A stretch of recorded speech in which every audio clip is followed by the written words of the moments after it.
ముందుగా తెలంగాణ రాష్ట్ర ప్రజానికానికి అందరికీ కూడా తెలంగాణ రాష్ట్ర ఆవిర్భావ దినోత్సవం సందర్భంగా శుభాకాంక్షలు తెలియజేస్తూ తెలంగాణ రాష్ట్ర సాధనలో అమరులైనటువంటి సుమారు 1200 మంది విద్యార్థులకి విద్యార్థిని సోదరీమణులందరికీ కూడా ఈ సందర్భంగా ఆ అమరవీరులందరికీ కూడా నేను శిరస్సు వంచి నమస్సుమాంజలు తెలియజేస్తూ తెలంగాణ రాష్ట్ర సాధన తర్వాత జరుగుతున్నటువంటి అనేక రకాలైనటువంటి పరిణామాలు ఆ అమరవీరుల ఆత్మలని కొన్ని సందర్భాల్లో ఇబ్బంది పెట్టినట్టుగా మేము భావిస్తూ ఉన్నాం. కానీ ఏదేమైనప్పటికీ కూడా తెలంగాణ రాష్ట్ర ఏర్పాటు గత 6 దశాబ్దాల సుదీర్ఘ భారతదేశ చరిత్రలో ఒక పోరాటం. ఇడ్లీ సాంబార్ గో బ్యాక్ దగ్గర నుంచి మొదలుకొంటే తెలంగాణ రాష్ట్ర సాధన వరకు జరిగినటువంటి పోరాటంలో 69లో చనిపోయినటువంటి 369 మందికైనా, ఆ తర్వాత జరిగినటువంటి 2001 తర్వాత జరిగిన ఉద్యమంలో చనిపోయినటువంటి అమరుల ఆత్మలకి శాంతి చేకూరాలని, తెలంగాణ రాష్ట్రం దేశంలోనే అగ్రగామిగా నిలబడాలని, అదే ఆ అమరులకి మనం ఇచ్చేటువంటి అసలు సిసలు నివాళిగా నేను భావిస్తూ ఈరోజు ఏ గడ్డ మీదకైతే వచ్చి యాదిరెడ్డి లాంటి సోదరులు అమరులై రాష్ట్ర సాధన కోసం పోరాడినరో వారందరికీ కూడా మరొకసారి శిరస్సు వంచి నేను అభినందనలు, వారి అమరత్వానికి జోహార్లు తెలియజేస్తా ఉన్నాను. జై హింద్, జై తెలంగాణ. సార్, మీ భాగస్వామ్య పక్షి జనసేన అధినేతని తెలంగాణలో సభ పెట్టలేకపోవడం, తెలంగాణ నవసంకల్పాన్ని ఒక తెలంగాణ సమస్యలపైన ఆయన మాట్లాడేందుకు ఒక సభ పెట్టుకున్నారు, దానికి అనుమతించలేదు. ఎట్లా చూస్తారు దీన్ని? ఇది కాంగ్రెస్ పార్టీ. రేవంత్ రెడ్డి గారు అంటారు మా కాంగ్రెస్ పార్టీలో ప్రజాస్వామ్యం ఎక్కువ ఉంది, ఎవరైనా ఎక్కడైనా ఎప్పుడైనా మాట్లాడొచ్చు అని అంటాడు. మరి అట్లాంటప్పుడు పక్క రాష్ట్రం ముఖ్యమంత్రి వచ్చి ఒక సభ పెట్టుకుంటే కాంగ్రెస్ పార్టీకి వచ్చినటువంటి ఇబ్బంది ఏముందో నాకు అర్థం కాలేదు. దేశంలో అనేక మంది అనేక ప్రాంతాలకు వెళ్ళి మాట్లాడుతూ ఉంటాం. రేవంత్ రెడ్డి గారు ఢిల్లీ కూడా వచ్చి మీడియాతో చిట్ చాట్ చేస్తూనే ఉంటాడు. అట్లే ఇంకో రాష్ట్ర ఉప ముఖ్యమంత్రి పక్క రాష్ట్రానికి వచ్చి ప్రెస్ మీట్ పెడితే ఎవరికైనా లేదా సభ పెడితే ఎవరికైనా అంత ఆందోళన చెందాల్సినటువంటి అవసరం అయితే నాకైతే ఏం కనబడతలేదు. అంటే తెలంగాణ పాకిస్తాన్లో ఉందా, మమ్మల్ని ఎందుకు రానివ్వరు, ప్రజాస్వామ్య దేశం, కానీ ప్రభుత్వం ఇట్లా వ్యవహరించడం సరికాదంటారు. అది నేను అదే చెప్తా ఉన్నాను. ఎవరు ఎక్కడ సభ పెడతామన్నా, ఏ నాయకుడు పోయి ఏ రాష్ట్రంలో సభ పెడతామన్నా అభ్యంతరాలు చెప్పాల్సినటువంటి అవసరం అయితే ఎవరికి ఉందని నేను అనుకోవట్లేదు.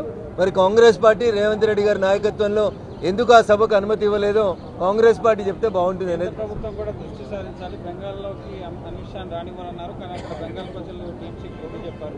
కేంద్రం కూడా తెలంగాణపై దృష్టి పెట్టాలని చెప్పి ఆయన కోరుతున్నారు. తెలంగాణ భారతీయ జనతా పార్టీ రెండింటి మధ్యలో అవినాభావ సంబంధం ఉంది. భారతీయ జనతా పార్టీ లేకపోతే తెలంగాణ రాష్ట్రం లేదు. కాంగ్రెస్ పార్టీ టర్నులు తీసుకొని అనేక టర్నులు తీసుకొని తెలంగాణ రాష్ట్ర ఏర్పాటు విషయంలో పిల్లి మొగ్గలేస్తున్న సందర్భంగా బేషరతుగా పార్లమెంట్లో ఉన్నటువంటి భారతీయ జనతా పార్టీ సభ్యులందరూ కూడా మద్దతు ఇస్తేనే తెలంగాణ రాష్ట్ర బిల్లు సాధ్యపడింది. ఇక దానికి ఎవరు ఏం మాట్లాడినా కొత్తగా మేము చెప్పాల్సిందేం లేదు.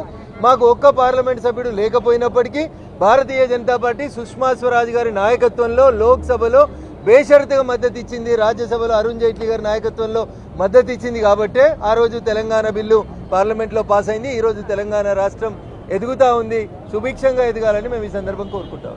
భవిష్యత్తులో తెలంగాణలో జనసేన పార్టీ అయితే పోటీ చేస్తా అంటారు. మీరు భాగస్వామ్య పక్షంగా ఉంది కాబట్టి అలయన్స్లోనే పోటీ ఉంటుందా, ఎట్లా ఉండబోతుంది? సో ఎన్నికలు చాలా దూరంగా ఉన్నాయి, ఎన్నికలు అనేవి చాలా దూరంగా ఉన్నాయి. ఈరోజు తెలంగాణ రాష్ట్ర ఆవిర్భావ సందర్భంగా ఇష్యూని డైవర్ట్ చేయొద్దని, దాని కాంట్రవర్సీకి కాంప్లికేట్కి మలపొద్దని ఇతర రాజకీయ పార్టీల మిత్రులకి ఈ సందర్భంగా నేను సవినయంగా అప్పీల్ చేస్తా ఉన్నా.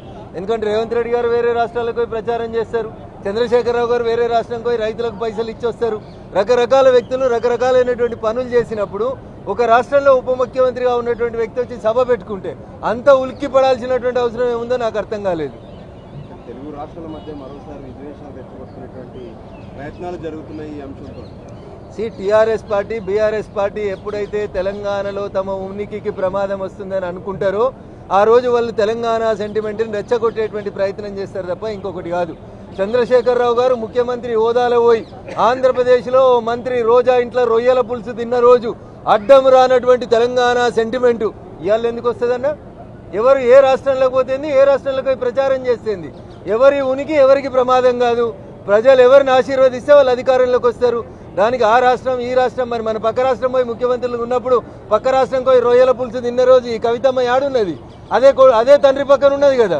ఆ రోజు మాట్లాడి ఉండాల్సింది, నాయన ఆంధ్రప్రదేశ్లో రొయ్యలు తింటే అపరాధం అవుతుందని చెప్పు ఉండాల్సింది కదా. ప్రాంతాలుగా విడిపోదాం, ప్రజలుగా కలిసిందాం. This is our slogan, we stand for it. ఎవరు వచ్చినా ప్రజలు ఎవరిని ఆశీర్వదిస్తే వాళ్ళే నాయకత్వం వహిస్తారు తప్ప ఇట్లా ఈ ఉడత ఊపులకు భయపడుకుంటూ పోయేటువంటి అవసరం భారతీయ జనతా పార్టీకి లేదు. పవన్ కళ్యాణ్ వెనకాల ప్రధాని మోడీ ఉన్నారు, బీజేపీ ఇదంతా నడిపిస్తారు. అరే Pawan Kalyan is a part and parcel of NDA. How can you separate him? ఏ రాష్ట్రంలో ఉంటుంది? వారు ఎన్డీఏ భాగస్వామ్య కూటమిలో ఉన్నారు, ఉంటారు. ఎన్డీఏ భాగస్వామ్య కూటమిలో ఉన్నటువంటి వాళ్ళు వేరే రాష్ట్రాలకు పోద్దని ఏమైనా ఉందా? తప్పకుండా పోతాం. దాన్ని మీరు అడ్డుకునేది ఏముంది?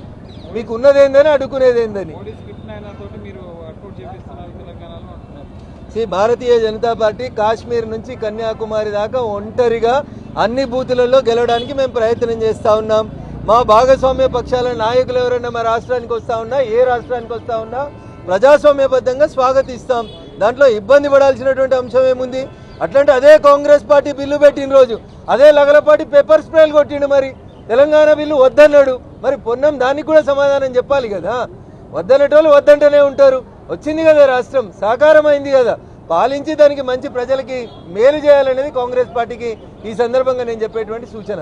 లగడపాటిని హైదరాబాద్ రాణిస్తలేదా కాంగ్రెస్ పార్టీ? లగడపాటితో సర్వే చేయించుకుంటలేడా రేవంత్ రెడ్డి గారు?